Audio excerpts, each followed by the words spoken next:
Ya Bang Billy, belakang ini kan kita dapat berita tentang Iran di Indonesia itu luar biasa heboh ya. Katanya Iran lumpuh total, Betul. 26 provinsi dari 31 provinsi di Iran itu di shutdown, kemudian demo di mana-mana. Bahkan 1-2 hari ini media sosial itu, bahkan media-media resmi itu memberitakan tentang adanya cerita Ayatullah Ali Khamenei itu sudah terendus intelijen mau kabur ke Moskow. Sudah membuat plan B kalau keadaan tidak bisa terbuka. Dia dikabarkan telah mempersiapkan tempat di Moskow dan metode dan rute perjalanannya untuk melarikan diri. Ya, masalahnya ini dengan saya berada di Iran dan melihat langsung media-media baik di televisi maupun juga media di Iran, di media sosial ini semua tidak nyambung dengan fakta di lapangan. Nah, ada beberapa hal yang perlu saya luruskan, yaitu yang pertama soal demonstrasi. Jadi memang ada demonstrasi, itu fakta.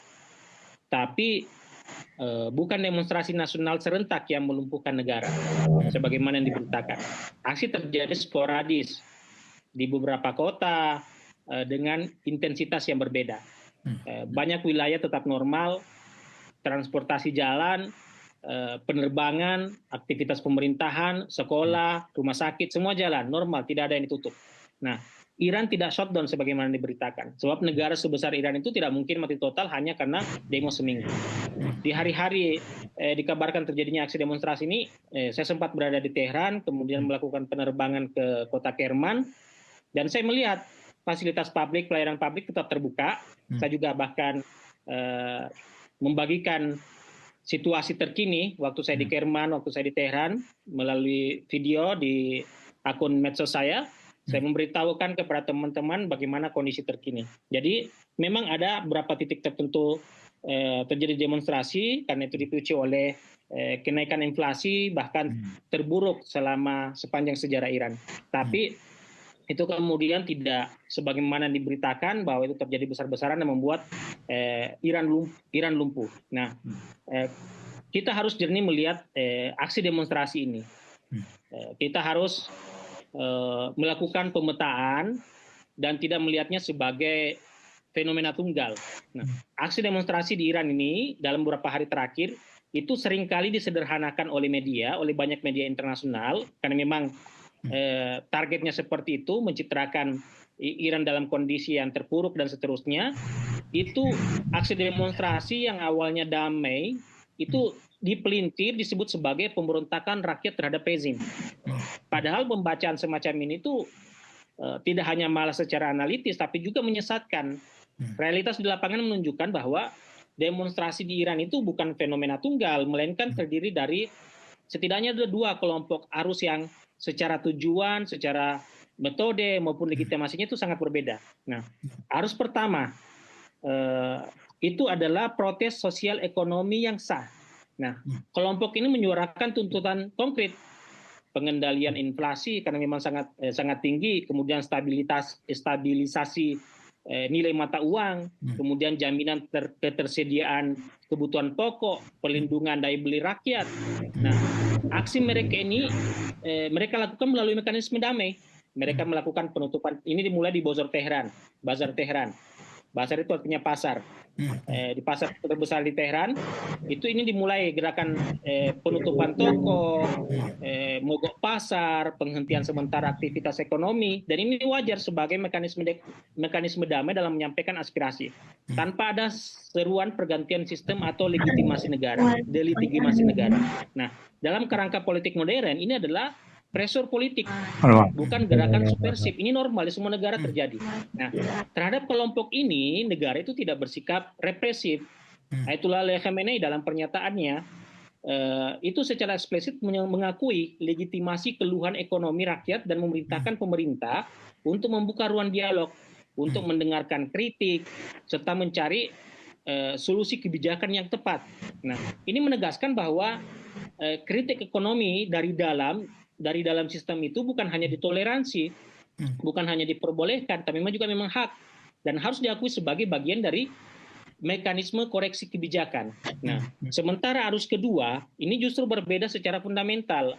Kelompok ini menunggangi tuntutan ekonomi untuk agenda politik pesanan, yaitu mengusung isu pergantian rezim, restorasi monarki, yaitu yang mengembalikan kembali kekuasaan Pahlavi, dan kemudian reformasi politik paksa. Nah, metode ini bukan lagi protes damai, yang mereka lakukan itu kekerasan. Kita lihat video-videonya, mereka menyerang aparat, merusak fasilitas publik, membakar simbol negara, serta menyebarkan, nah ini yang paling parah, menyebarkan disinformasi dan hoax, dan ini terkoordinasi. Nah, dalam literatur keamanan internasional, ini pola semacam ini dikategorikan sebagai operasi destabilisasi, yaitu operasi penghancuran, bukan ekspresi demokratis. Nah, ini yang ditolak. Bahkan Ayatullah Ali Khamenei mengatakan bahwa tempatkan mereka pada tempatnya. Kalau demonstran, ajak mereka berdialog, sementara kalau perusuh, tempatkan dia pada tempatnya. Mungkin kalau dalam bahasa kita ya, sampah itu ditempatkan pada tempat sampah. Nah, negara Iran ini melalui keputusan pemerintah, parlemen, militer, Mahkamah Agung, bahkan ditegaskan oleh perintah Ayatullah Ali Khamenei, itu secara tegas memisahkan dua arus ini. Jadi protes ekonomi dijamin haknya, bahkan sudah diantisipasi oleh Presiden Pezeshkian, sudah mengganti kepala Bank Sentral, sudah melakukan dialog dengan perwakilan demonstran. Kemudian untuk yang perusuh itu ditindak tegas. Jadi logikanya sederhana dan universal di semua negara berlaku bahwa tidak ada pemulihan ekonomi. Kita tidak bisa melakukan pemulihan ekonomi tanpa stabilitas keamanan. Jadi negara manapun termasuk demokrasi di barat itu akan bertindak serupa, akan melakukan tindak tegas dan keras terhadap para perusuh dalam menghadapi sabotase yang terorganisir yang dapat mengancam ketertiban umum. Nah, menyamakan kritik ekonomi rakyat dengan aksi kekosongan politik ini bukan analisis, ini propaganda, dan ini yang banyak kita dapatkan di media. Singkatnya, Iran itu tidak menolak kritik, ini terjadi, diterima oleh pemerintah, tapi Iran juga menolak kekacauan. Dan perbedaan inilah yang sengaja dihapus dari narasi dominan yang sedang beredar saat ini demi kepentingan geopolitik tertentu. Nah, kemudian soal 26 provinsi ditutup. Kompas sebelumnya memberitakan 21 provinsi ditutup, kemudian sekarang 26. Ini hoax total, ini hoax benar-benar berita palsu. Iran punya 31 provinsi, tapi tidak ada satupun provinsi yang ditutup. Apalagi sampai 26 provinsi. Saya baru tadi menyampaikan, saya terbang dari Teheran ke Kerman, kemudian dari Kerman ke Teheran, kemudian saya Teheran ke Qum, sebelumnya juga dari Qum ke Teheran. Ini berjalan lancar semua, tidak ada provinsi yang ditutup.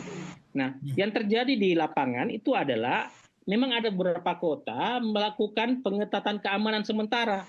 Yang namanya juga ada kerusuhan, kemudian ada pembatasan internet lokal, kemudian ada pengamanan pasar atau pusat kota. Tapi ini bukan lockdown, ini bukan di shutdown, apalagi sampai disebut negara lumpuh.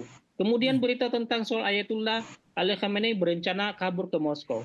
Ini adalah halusinasi, benar-benar halusinasi. Tidak mengenal karakter Ayatullah Ali Khamenei seperti apa. Nah, dan tidak ada satupun bukti, tidak ada pergerakan pesawat, tidak ada konfirmasi politik, diplomatik, tidak ada sinyal resmi juga dari Rusia. Bahkan intelijen Barat juga sebenarnya itu tidak berani mempublikasikan sebagai fakta, hanya menyebut sebagai, dalam narasinya disebut sebagai terciduk misalnya, terendus, akan melarikan diri. Nah, ini dalam perang hibrida ini adalah narasi perang psikologis klasik.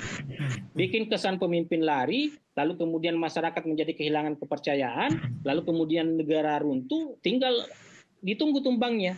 Sementara faktanya, sebagaimana saya sebutkan, saya mengutip pernyataan beliau, itu disampaikan di hadapan publik dalam sebuah pertemuan yang diikuti oleh masyarakat umum.